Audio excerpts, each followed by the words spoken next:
I never thought I'd find myself in Los Angeles. Growing up in a small town in Minnesota, Hollywood seemed like another planet, a place that existed only in movies and magazines. Yet here I was, freshly ordained at 24, assigned to St. Catherine's, a humble parish tucked away just miles from the glitz and glamour of Beverly Hills. They don't prepare you for Los Angeles in seminary. They teach you theology, philosophy, how to deliver homilies and administer sacraments, but they don't teach you what to do when one of the most famous actresses in the world collapses on your church steps at sunset, surrounded by photographers who keep taking pictures instead of helping her. I remember that evening so clearly. It was a Wednesday in October, unusually cool for LA. I was locking up after evening prayer when I heard the commotion outside. Engines revving, shouts, the rapid-fire clicking of cameras.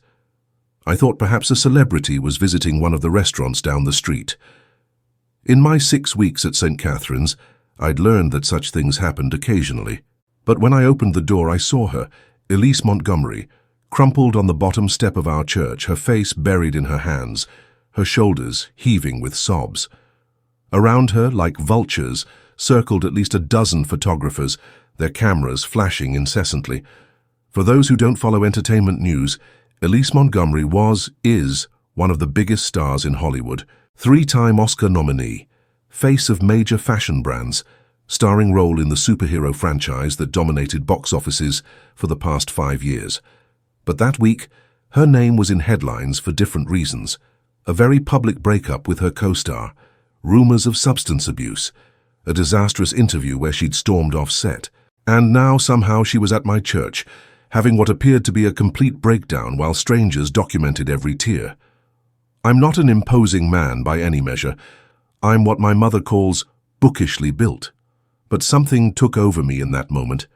I walked straight into that circle of photographers and stood between them and Elise. "That's enough," I said, surprised by the authority in my voice. "This is church property. You need to leave now." They didn't take me seriously at first. One guy actually tried to step around me, saying, "No offense, Father, but this is public property."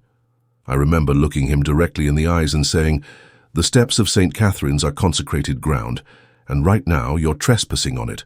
I've already called the police." I hadn't, of course, but he didn't know that. It was the collar. It carries a weight sometimes, an authority I'm still learning to wield responsibly.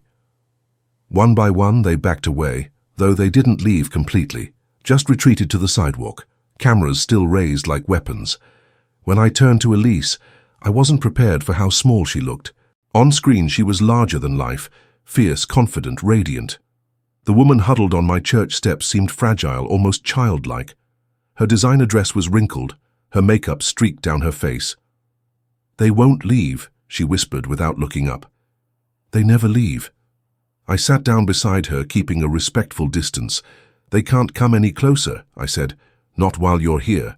She finally looked at me then, really looked at me, and I saw recognition in her eyes as she noticed my collar. There was something else too, relief maybe, or resignation. "Great," she said with a bitter laugh. "Now the headlines will say I've found Jesus, or that I'm dating a priest, probably both." "Well," I replied, "only one of those things is technically possible, and I don't think I'm your type." It startled a genuine laugh out of her, a small victory. I introduced myself simply as Father Michael and asked if she'd like to come inside where it was private. She declined, saying she didn't want to contaminate a church with her presence. Those were her exact words, contaminate. It broke my heart to hear someone speak of themselves that way. So instead, we sat on those steps as the sun set completely and the October chill settled around us.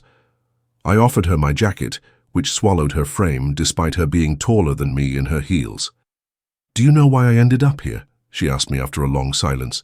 "I was driving around after everything that happened today, just driving with no destination, and I saw your church and something about the name, St. Catherine. It's my grandmother's name. Was my grandmother's name. She died when I was 12. I nodded, letting her continue. "She was the last person who knew me," Elise said. "The real me, before all of this, all." She gestured vaguely toward the photographers who remained at a distance, occasionally still taking pictures. After I won my first major role at 16, everything changed so fast. And Grandma Catherine was the only one who still treated me like the same girl.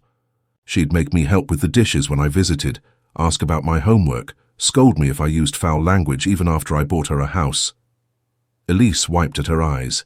When she died, I lost my last tether to reality, and I've been floating away ever since. Now I should explain something. In my brief time in Los Angeles, I'd already encountered celebrities in various contexts. A famous actor who slipped into the back pew for Sunday Mass. A retired sitcom star who volunteered at our food pantry. I'd learned quickly not to treat them differently or ask for autographs or photos. But Elise Montgomery was different. Her level of fame existed in another stratosphere. Her face was on billboards I passed every day. Just that week, I'd stood behind someone in the grocery store line who was reading a magazine with her relationship troubles splashed across the cover. And yet, sitting beside me was not the glossy image from those magazines. She was a human being in profound pain. A lost soul who had stumbled onto consecrated ground, perhaps by divine appointment. "Can I tell you something, Father?" she asked, her voice small. "Of course," I replied. "I don't know who I am anymore." Her words came out choked. "There's Elise Montgomery, the brand, the franchise, the investment. There's the Elise that my publicist and manager and director need me to be. There's the Elise my fans think they know, but the real Elise, I think she died with Grandma Catherine." It was one of the most honest things I'd ever heard anyone say. And in that moment, I understood something about celebrity that no magazine article could have taught me. Fame hadn't just brought her wealth and opportunity, it had fractured her very sense of self. I asked her a question then. What would 12-year-old Elise think about your life now? She looked startled, then thoughtful. She'd think it was a fairy tale at first. The movie premieres, the beautiful clothes, the mansion. She twisted a diamond bracelet on her wrist. But she'd hate who I've become, the things I've done to stay relevant, the person I have to be for the cameras. Then maybe that's your compass, I suggested. Maybe that 12-year-old girl is still your true north. We talked for over an hour on those steps. As the night grew colder, the photographers eventually dispersed, chasing more immediate stories. Elise told me about the pressure of aging in Hollywood as a woman, the constant scrutiny, the relationships that failed because they were cast for publicity rather than built on truth. I mostly listened. Sometimes that's the greatest service a priest can offer. Not answers or solutions, but a sacred space where honesty is safe and judgment is suspended. Finally, her phone began ringing incessantly. Her manager, her publicist, people worried about damage control for her public meltdown. Before she left, she asked me a question that caught me off guard. "Father Michael, do you think God cares about someone like me?" I remember the weight of that moment, the responsibility of my answer. "Elise," I said, "I believe God is far less concerned with who you've become and far more invested in who you are becoming. Your grandmother saw the real you because she loved you. God's vision is even clearer and his love even greater." It sounds rehearsed now as I say it, like something from a sermon, but in that moment the words came from somewhere beyond my own limited wisdom. She nodded, handed me back my jacket, and stood up. "Thank you," she said simply. Then she walked to the black SUV that had been waiting at the curb. I thought that might be the end of the story. A chance encounter, a moment of connection, then back to our separate worlds. I even wondered if I'd imagined the depth of our conversation, if perhaps she was just acting, playing a role even then. But 3 days later, she returned. No cameras this time, no designer dress. She wore jeans, a baseball cap and sunglasses, the unofficial celebrity disguise. She slipped into the back pew during Sunday Mass and stayed afterwards, waiting until the church had emptied. "I can't stop thinking about what you said," she told me, "about my grandmother seeing the real me because she loved me, about God seeing me even more clearly." She had questions, so many questions, about faith, about purpose, about identity. We began meeting weekly for conversations that had nothing to do with Hollywood and everything to do with the human soul.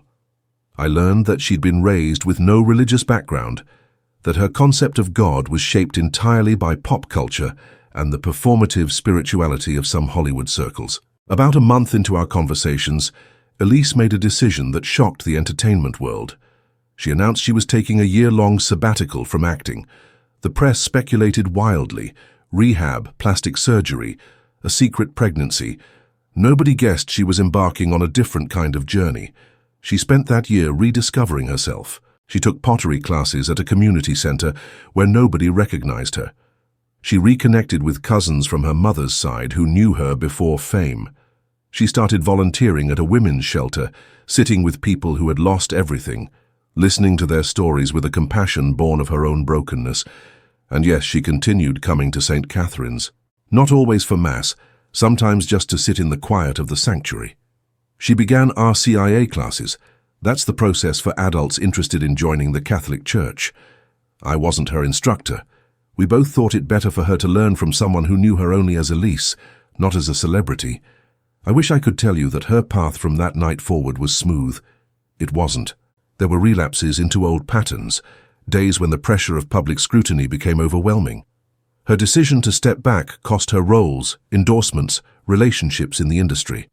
The very people who had exploited her breakdown for ratings questioned her sanity for seeking healing. 6 months into her sabbatical, a former assistant sold a story about her to a tabloid, complete with private photos, text messages, damaging half-truths. The old Elise might have spiraled. This Elise called me, not in panic, but in sorrow. "They're trying to pull me back into the game," she said. "They need me to respond, to defend myself, to play my part in the drama." "What do you want to do?" I asked her. There was a long pause before she answered. "I want to be free." She didn't respond to the tabloid story. She didn't issue a statement through her publicist. Instead, she continued on her quiet path of self-rediscovery. And something remarkable happened. The narrative began to change. Without her participation in the cycle of scandal and response, the story lost its oxygen. Near the end of her sabbatical year, Elise asked me to baptize her. We arranged for a private ceremony, not out of celebrity privilege, but to preserve the sanctity of the moment. Her only guests were her mother, her 2 closest childhood friends, and her RCIA sponsor, a retired schoolteacher who still called her young lady and had no interest whatsoever in Hollywood gossip. In the waters of baptism, I saw something I'll never forget. The face of someone who had found herself again, not the constructed image that had graced magazine covers, but the authentic soul beneath all the layers of fame. 2 years have passed since that first encounter on the church steps. Elise has returned to acting, but on her own terms. She's selective about roles now, choosing projects with meaning rather than merely chasing box office success. She established a foundation that helps young performers navigate the psychological challenges of fame. And once a month, without publicity or cameras, she still volunteers at that same women's shelter. The tabloids occasionally still speculate about her religious conversion, usually getting the details hilariously wrong. One magazine claimed I was a former actor who'd become a priest and that we'd starred in a movie together years ago. Another suggested she was planning to become a nun. The truth, as always, is both simpler and more profound. Last Christmas Eve, after midnight Mass, Elise stayed behind to help us clean up. As we were putting away the hymnals, she told me something I'll always treasure.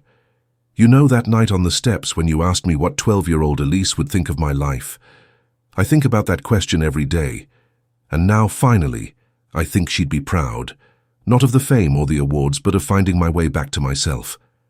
I often reflect on how God works in unexpected ways. How a random chapel named after someone's grandmother became the setting for a soul's homecoming. How privilege and fame can create a poverty of spirit more devastating than material need. How sometimes the greatest service we can offer another person is simply to see them, truly see them as they are. Elise taught me as much as I taught her. She showed me that behind the glossy images we consume so casually are real human beings with real wounds and genuine longings. She reminded me that my vocation isn't just about administering sacraments or preaching homilies, but about creating spaces where authenticity is possible, where masks can be removed, where the true self can emerge from hiding. I don't know what the future holds for Elise Montgomery. Hollywood is a fickle world, and the journey of faith has its own challenges. But I know this. On those church steps, in the harsh glare of camera flashes, something true began. Something that all the fame in the world couldn't provide, and all the scandal couldn't destroy. And that, I believe, is what redemption looks like. Not a perfect ending, but a new beginning. Not an escape from pain, but a transformation of it. Not a life suddenly free of struggle, but a soul equipped with new resources to face those struggles with dignity and purpose. Sometimes I look up at the steps of St. Catherine's in the evening light and remember that Wednesday in October. I say a prayer of gratitude for divine appointments, for words that come when we need them most, and for the courage it takes to begin again.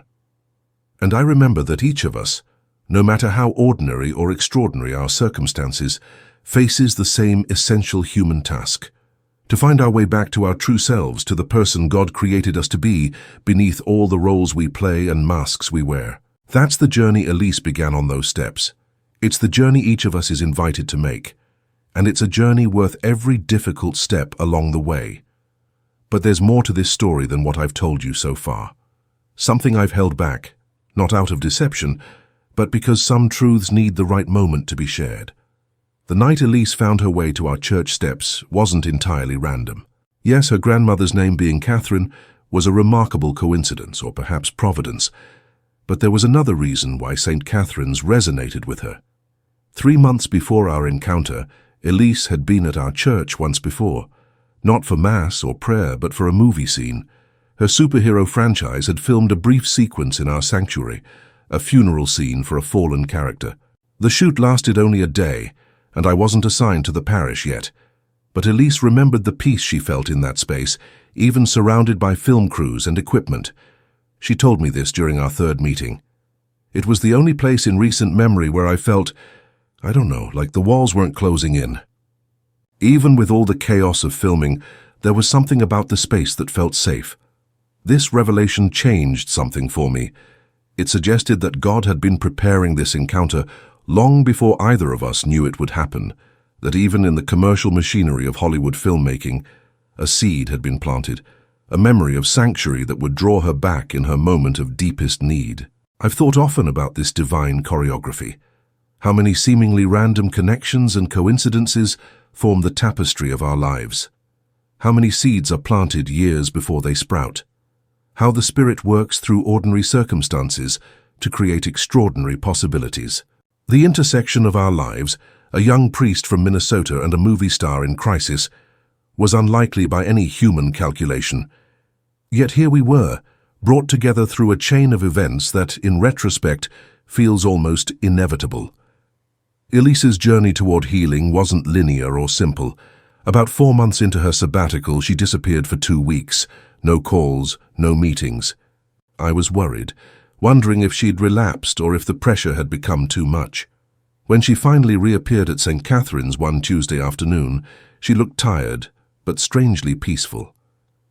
"I went to see my grandmother's house," she explained.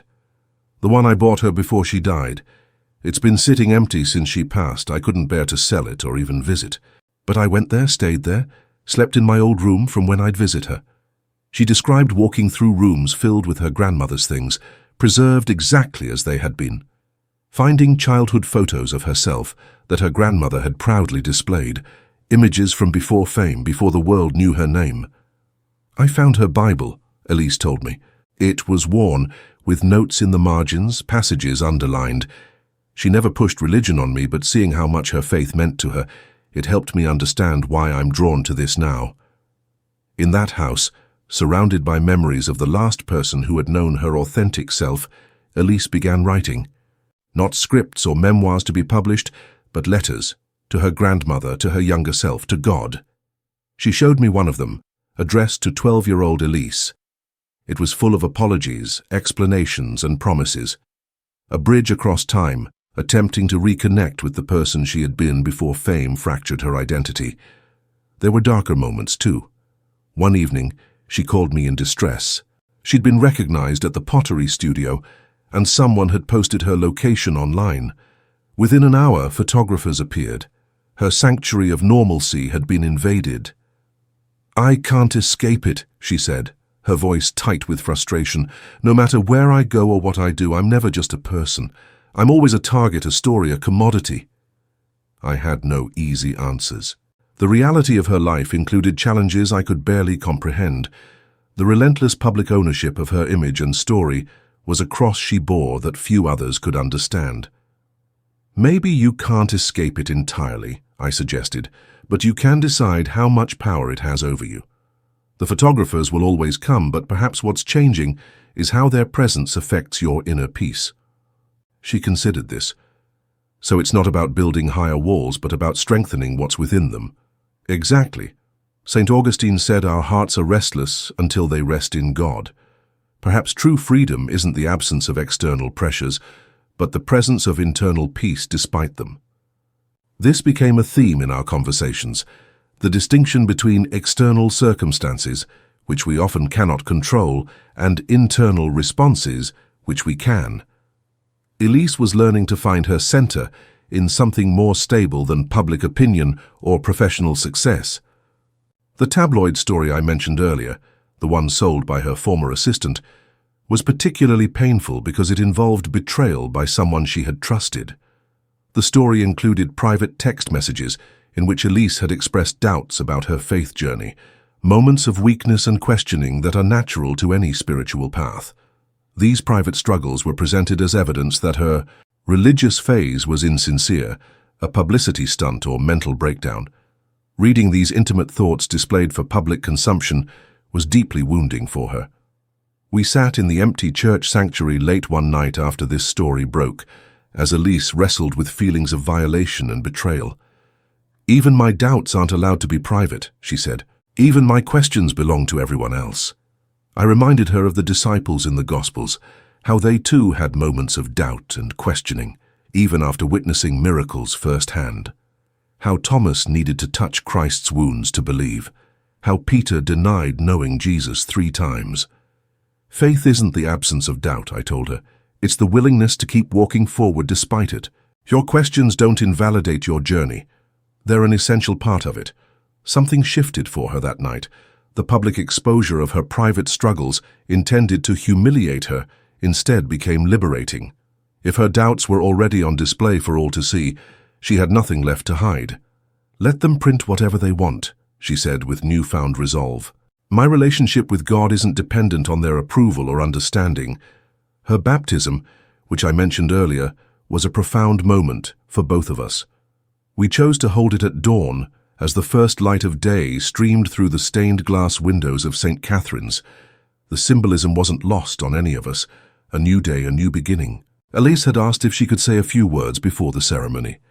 She spoke about her grandmother's faith, about finding her Bible, about recognizing that the emptiness she'd felt for so long couldn't be filled by achievement or adulation. "I've been dying of thirst while drowning in attention," she said. "Today I'm choosing living water instead." There were tears in her mother's eyes. A woman who had watched her daughter achieve every worldly success imaginable, yet had sensed the hollowness beneath the acclaim. She later told me it was the first time in years she had recognized her daughter completely. Not the performer, not the celebrity, but the authentic soul she had raised. After the baptism, we shared a simple breakfast in the church hall, pastries from a local bakery, coffee in mismatched mugs from the parish kitchen. No caterers, no photographers, no special treatment. Just a small group celebrating a significant spiritual milestone. Elise looked happier, more at peace than I had ever seen her. The foundation she later established, the one I mentioned that helps young performers navigate fame, grew directly from her own experience. Called True North, it provides free therapy, spiritual direction, and community support to young people in the entertainment industry. It creates spaces where they can be authentic without fear of judgment or exploitation. I serve on its board now, offering perspective from outside the industry while Elise brings her lived experience. We've seen young actors, musicians, and social media influencers find healing through its programs. Some discover faith, others simply rediscover themselves. All find a community that values them for who they are, not what they produce or represent. One of my favorite moments from the past 2 years came during a holiday gathering for True North participants. Elise was helping serve food, wearing an apron over jeans and a sweater, hair pulled back, no makeup. A teenage actor who had recently joined the program didn't recognize her at first. When someone whispered who she was, the young man's jaw dropped. "But you're Elise Montgomery," he stammered. "You're a legend. Why are you here serving mac and cheese?" Elise smiled and continued spooning food onto plates. "Because mac and cheese needs serving," she said simply. "And because I'm Elise, the person first, the legend second." It was a small moment, but it revealed how far she had come. The woman who once felt fractured by fame had found integration. She could acknowledge her public identity without being consumed by it. She could be both Elise Montgomery, the actress, and simply Elise, a child of God, with inherent worth beyond her accomplishments. Her return to acting came gradually. Her first role after the sabbatical was smaller than what she was accustomed to, a supporting part in an independent film about grief and reconciliation. Critics were surprised by the depth and vulnerability she brought to the character. One reviewer wrote, "Montgomery has always been talented, but there's something different now, a rawness, an authenticity that transforms her performance from excellent to transcendent." She won several awards for that role, but more importantly, she found joy in the work again. Acting became vocation rather than validation. She could separate her worth from her work. The superhero franchise that had made her famous wanted her back, of course. They offered an astronomical sum for her to reprise her iconic role. Elise agreed, but with conditions. She would only work certain hours, allowing time for her volunteer work and spiritual practices. And she insisted that her character's storyline include themes of redemption and self-discovery. Surprisingly, the studio agreed. The resulting film was not only a commercial success, but was praised for its emotional depth, unusual in a genre often criticized for prioritizing spectacle over substance. When asked in interviews about her transformation, Elise is thoughtful but circumspect. She acknowledges her faith journey without making it a spectacle or using it as a publicity tool. She redirects questions about me or St. Catherine's, protecting the sacred space of our community from becoming another Hollywood curiosity. But in private, she continues to grow, to question, to deepen her understanding. Last month, she asked about joining a parish mission trip to build houses in Nicaragua. No cameras, no publicity, just serving alongside other parishioners. "I want to use my hands for something real," she explained. This is the Elise that few people get to see, the one who sits on the floor playing board games with children at the shelter, who brings homemade soup to elderly parishioners, who still struggles sometimes with the spotlight, but has found an anchor that holds steady through the storms of public attention. I think about Solomon's prayer for wisdom rather than wealth, and how God granted him both. Elise sought authenticity rather than additional fame, and paradoxically, her work has reached new heights of recognition because of the depth she now brings to it. Her journey reminds me that the most profound ministry often happens not in grand gestures or formal religious settings, but in ordinary moments of human connection. A conversation on church steps, a question about what our younger selves would think of us now, a recognition of the divine image in one another, obscured perhaps by circumstance or pain, but never extinguished. As priests, we're taught to look for God's presence in expected places, in sacraments, scripture, prayer. But Elise has taught me to look more broadly, to recognize divine fingerprints in unexpected encounters, coincidences, and even in the broken places of human experience. I began this story telling you about a Hollywood star who found her way to redemption. But the truth is more complex and beautiful than that simple narrative. Elise didn't just find redemption, she found herself. And in doing so, she helped me find deeper dimensions of my own vocation and faith. Our journeys continue, of course. Faith isn't a destination, but a path, with challenges and joys around every bend. But we walk differently now, both of us. More grounded, more authentic, more aware of the sacred presence that surrounds us, even in the most ordinary moments.